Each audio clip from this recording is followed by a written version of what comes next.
अस्सलामु अलैकुम वरहमतुल्लाहि वबरकातुहू। बिस्मिल्लाहिर्रहमानिर्रहीम। मुअज़्ज़ज़ अतिबा कराम, आज हम अपने नए सबक के साथ हाज़िर हैं। आज का हमारा जो टेस्ट है वो CRP है। CRP मुख़फ़्फ़फ़ है सी रिएक्टिव प्रोटीन का। आज हम इस टेस्ट को समझने की कोशिश करेंगे कि ये टेस्ट क्या है, किन सूरतों में कराया जाता है, इसकी नॉर्मल वैल्यूज़ क्या हैं और अगर वो बढ़ जाती हैं तो जिस्म में कौन कौन सी बीमारियां पैदा करता है। ये सबसे पहले हम देखते हैं कि ये है क्या चीज़, सी रिएक्टिव प्रोटीन है क्या। तो अगर हम हेडिंग देते हैं कि व्हाट इज़ इट, ये है क्या, तो ये एक प्रोटीन है। ये एक प्रोटीन है जिसे सिंथेसाइज करता है जिगर, यानी जिसे जिगर बनाता है। ये एक प्रोटीन है जिसकी सिंथेसाइजेशन होती है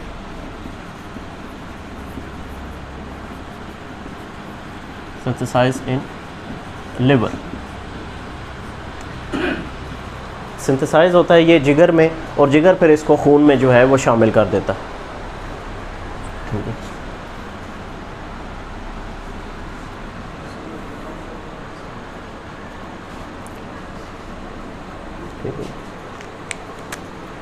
दूसरा, जिगर ने इसको बनाया और खून में शामिल कर दिया इस प्रोटीन को। तो उस प्रोटीन का फिर हम आगे देखते हैं कि फंक्शन क्या है। इसका मेन फंक्शन जो बॉडी में है वो ये है, जो नॉर्मल फंक्शन जो है इसका ये है कि ये जब जिस्म में खून में दाखिल होता है तो जो बॉडी में जो सेल्स की तोड़ फोड़ हो रही होती है, जिस बॉडी सेल्स जो मुर्दा हो जाते हैं, जो मरते हैं, तो ये उनके साथ अटैच हो जाती है। ये प्रोटीन जो है उन डेड सेल्स के साथ अटैच हो जाती है और फिर उन्हें जिस्म से साथ लेके तो जिस्म से उनका इखराज करती है।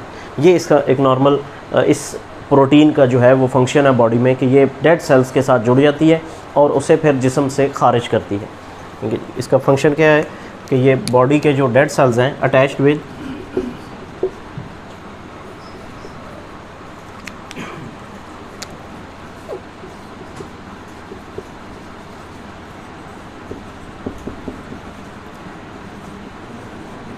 डेड सेल्स के साथ अटैच हो जाती है और उसे फिर एक्सक्रीट करती है फ्रॉम द बॉडी।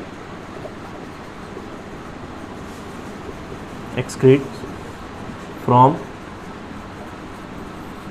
बॉडी, फिर उसका जिस्म से उन डेड सेल्स का जो है वो इखराज करती है।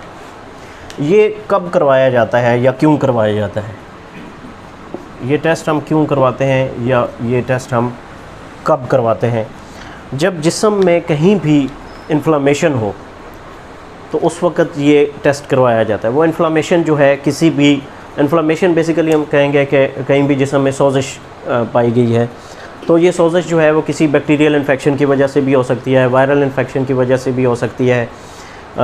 मुख्तलिफ़ बीमारियाँ जैसे TB है, निमोनिया है, वो हम देखेंगे कि किन सूरतों में जो है वो करा के चेक किया जाता है। कुछ बीमारियों के रिस्क फैक्टर जानने के लिए भी करवाया जाता है कि जब ये ज़्यादा हो तो उन बीमारियों के होने के ज़्यादा चांस होते हैं जब ये बढ़ जाए। तो ये कब करवाया जाता है? जब हमें जिस्म में कहीं इन्फ्लामेशन हो और जिस्म की इन्फ्लामेशन को हमने चेक करना हो कि वो किस हद तक बढ़ चुकी है, और जब इसकी जितनी वैल्यू बढ़ी हुई होगी उससे फिर हम अज्यूम करते हैं कि जिस्म में इन बीमारियों के रिस्क फैक्टर जो है वो अब बढ़ चुके हैं। ठीक है, उसके बाद इसकी नॉर्मल वैल्यू की तरफ आते हैं।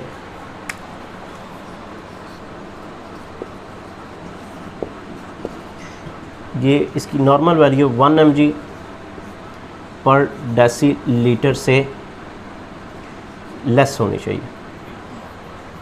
ये आगे हम लिख देते हैं लेस देन 1 mg पर डेसीलीटर से कम होनी चाहिए नॉर्मल। इससे ज़्यादा इसको एक्सीड नहीं करना चाहिए। अगर ये बढ़ जाती है, अगर ये 1 से 3 तक चली जाती है, तो फिर हम कहेंगे कि जिस्म में कोई ना कोई बॉडी में जो है वो क्रॉनिक डिजीज़ मौजूद है। फिर उसे हमने रूल आउट करना है कि कौन सी बीमारी है।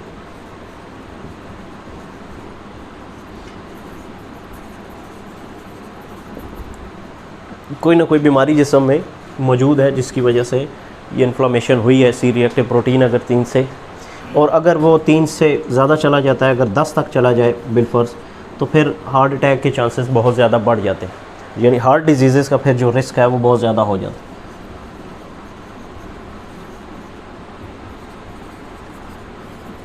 अगर हमारे पास कोई पेशेंट आता है जो रिपोर्ट करता है और हम देखते हैं कि उसकी रिपोर्ट जो है वो 10 या 10 से एक्सीड कर रही है, तो फिर वो बहुत ज़्यादा उससे चांस है कि उसे कोई ना कोई हार्ट डिज़ीज़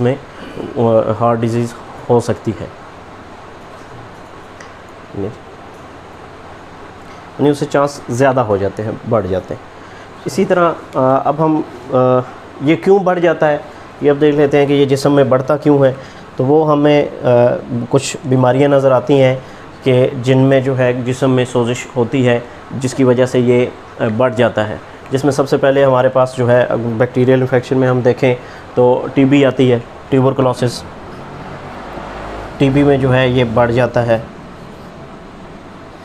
इसी तरह फेफड़ों की दूसरी बीमारी निमोनिया में ये बहुत ज़्यादा बढ़ जाता है।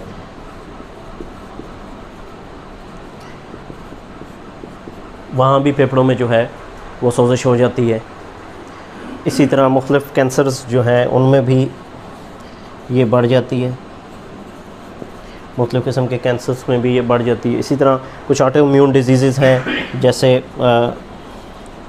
आपकी जोड़ों की बीमारियां हैं, जॉइंट डिजीज़ हैं।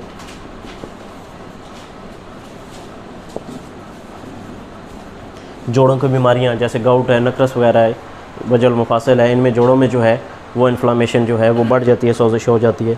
मुख्तलिफ़ जोड़ों की बीमारियों में भी ये बढ़ जाती है। ये एक मुख्तसर सा टेस्ट था जो कि आजकल जो है वो एक रूटीन में जो है करवाया जाता है, मुख्तलिफ़ इन्फ्लामेशंस को जो है वो रूल आउट करने के लिए। तो ये बड़ा हेल्पफुल है इन बीमारियों की शिद्दत को जांचने के लिए कि ये बीमारियां किस हद तक जिस्म में जो है वो शिद्दत अख्तियार कर चुकी हैं। जो ही CRP हमारे पास बढ़ता है और जितना ज़्यादा बढ़ा हुआ आता है, तो हमें ये समझना चाहिए कि जिस्म में इन बीमारियों की शिद्दत जो है वो इस तरह बढ़ चुकी है। जितना हमारे पास लेवल बढ़ा हुआ है, उसी तनासब से हम देखेंगे कि ये बीमारी जो है इतनी अब जिस्म में शिद्दत इख्तियार कर चुकी है। तो ये था आज का हमारा मुख्तसर सा टेस्ट। इंशाल्लाह अगले हफ़्ते एक नए टेस्ट के साथ हाज़िर होंगे। इजाज़त दीजिए। अस्सलाम वालेकुम।